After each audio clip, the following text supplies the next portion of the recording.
Ibig sabihin po, pag tayo po ay tinanggap na natin ng Panginoon siya, ayaw kong takutin kayo. Pero you have the most powerful Spirit, the most powerful supreme being in the whole universe. Amen. In fact, He is the creator of all. Kaya wala po tayong dapat ikatakot.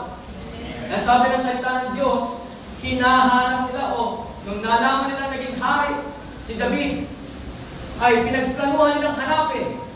At siyempre pa, patayin. Hindi man sinabi sa salita ng Diyos, ngunit yun ang kanilang motibo. Hanapin at patayin si David. Ano ngayon ang simbolo nito? Ano ngayon ang ibig sabihin nito sa ating pamumuhay? Tayo bilang mga Kristiyan, mananampalataya ng Diyos, ay hinahanap tayo at gusto tayong sirain ang ating pananampalataya sa Diyos. Patayin. Ang ating pag-asa ang hinahanap ay patayin ng kaaway. Upang hindi tayo magpatuloy sa pananampalataya natin pagsamba sa Diyos ng buhay.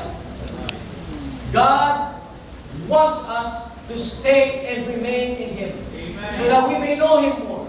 That we may understand His words, His commands, and His promises. Ano pong sinabi ni David nung nalaman din niya na siya'y hinahanap ng mga Pilisteo? Sabi ko na sa salita ng Diyos, sa ikalawang bahagi ng verse 17, "But he heard of it and went down to the stronghold." Ibig sabihin, pumaroon po siya sa lugar na kung saan siya ay may proteksyon, na kung saan siya ay magiging matibay at hindi basta-basta mapapanghina ng kaaway. Kung kayo po ay nakakaramdam ng panghihina sa iyong spiritual na pamumuhay, go to a stronghold. One place is, of course, the church. One place is probably your cell group. One place is your home. Umanap po ka, one place is the Word of God. Depend on the Holy Spirit. Pray. These are the places that we can take refuge in. Amen. Mga lugar na kung saan hindi tayo patuloy na mapapahina ng kaaway. Yung po ang ginawa ni David. He knew once na hindi siya magtago, hindi siya pumunta sa place of refuge, siya ay tuluyang magagapit, mahahanap, at mapapatay ng mga Pilisteo. Ano pong gusto kong bigyan punto sa unang bahagi ng aking mensahe sa umaga ito? The first is, let's continue reading from verse 18 onwards. It says here, "The Philistines also came and spread themselves in the valley of Rephaim. David inquired of the Lord, saying, Shall I go up against the Philistines? Will you deliver them into my hand? And the Lord said to David, Go up, for I will surely deliver you, or deliver them into your hand. And David came to Baal Perazim, and he smote them there, and said, The Lord has broken through my enemies before me, like the bursting out of great waters." Itigil ko po doon dahil meron akong gustong mahalagang punto na ibigay sa atin. Ang una pong gusto mo ibahagi sa atin ay, dadaan po tayo, o maaaring sa atin dumadaan sa lugar, place of giants. Is a place of giants. We can gain victory in a place of giants. Hindi lang po giant, hindi lang isang giant. Giants. Alam po natin si Goliath, giant siya, pero may mga kapatid siya. Giant din. Hindi man pamilya o popular sa ating kaalaman sa Biblia, pero may mga kapatid po siya na giant din. At posibleng mas malalaki pa sa kanya. The valley of Rephaim. Rephaim means a place of giants. Yes. So when we go through this kind of place, let us expect giants. Let us expect that we will confront giants. But don't fear. Fear not. For I am with you, says the Lord. Amen. God is with us. God is greater than anybody else. Amen. Kaya sabi po ng salita ng Diyos, tinanong niya, Panginoon, uunahan ko na ba? Aatakihin ko na ba? Sabi ng salita ng Diyos, yes.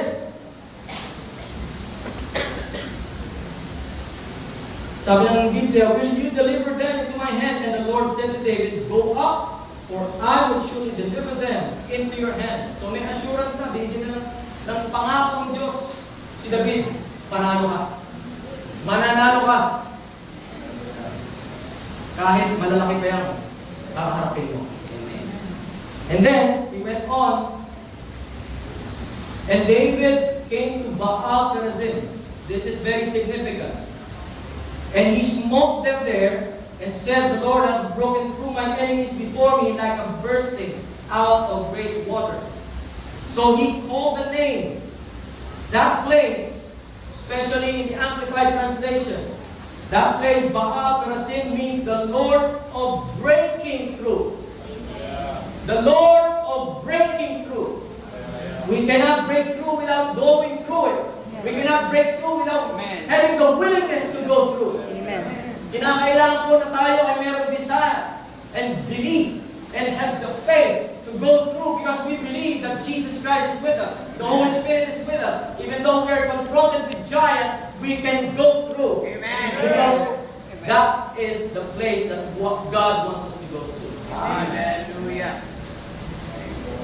Pero pansinin po natin, doon lang pinangalanan ni David. Hindi po talaga yun ang pangalan nun.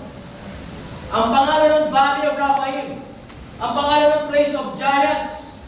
But when he defeated the giants, he renamed it to Baal Perazim, which means God of breaking through. Amen. Right. God of breaking through. Kaya kung ano man ang malaking higante sa buhay natin, ano man ang hinaharap mo ngayon, natanggal ka sa trabaho, nawala ang business mo, that may be a giant or giants for you. God has something else. He has something else. And once you destroy or overcome those giants, rename it as Baal Perazim. Amen. Palitan niyo po ng pangalan niyo, hindi na place of giant yun. Hindi na place of giants, hindi na Valley of Rephaim. Palitan niyo na po ng Baal Perazim.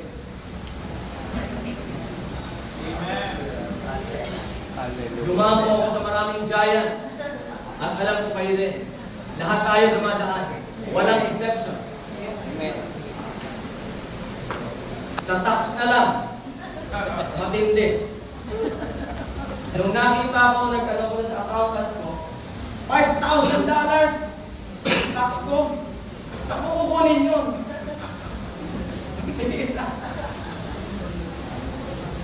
Sabi ko na sa accountant ko, totoo ba yan? Hindi naman ganun kalaki ang kung kinikita ko. Pastor lang ako. Excuse me.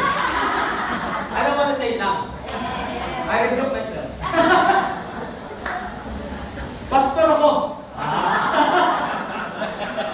Pastor ako. So, hindi dapat ganyan yung, masyadong malaki. Wala kang kasi independent. So, hindi pwedeng ikaw si Jenny, at si Justin dahil nandito sila sa Philippines. So, I'm considered a single. So, sinabi niyo, single ko. Single sa tax. Pero hindi sa ibang bagay. Huwag kayo magsasalita ng ganyan. I rebuke you! So, yun, isang giant sa akin. Ito, Lord. Ang mabibigat na departamento sa Amerika ay immigration. O ngayon ay sakop na ng Homeland Security. Pati itong IRS. Wala kang pawala dyan. Talagang babayaran mo. Ngayon, nakiusap ako, tawag ako. Pwede bang hindi ko kasi kayang bayaran? Pwede ba installment? Pero lumipat ako ng accountant. Tapos na-workout niya na pwede palang i-awas yung mga, bumibili kang libro, bumibili yung gasoline mo, car fixtures and everything. Pwede mo palang i-awas yung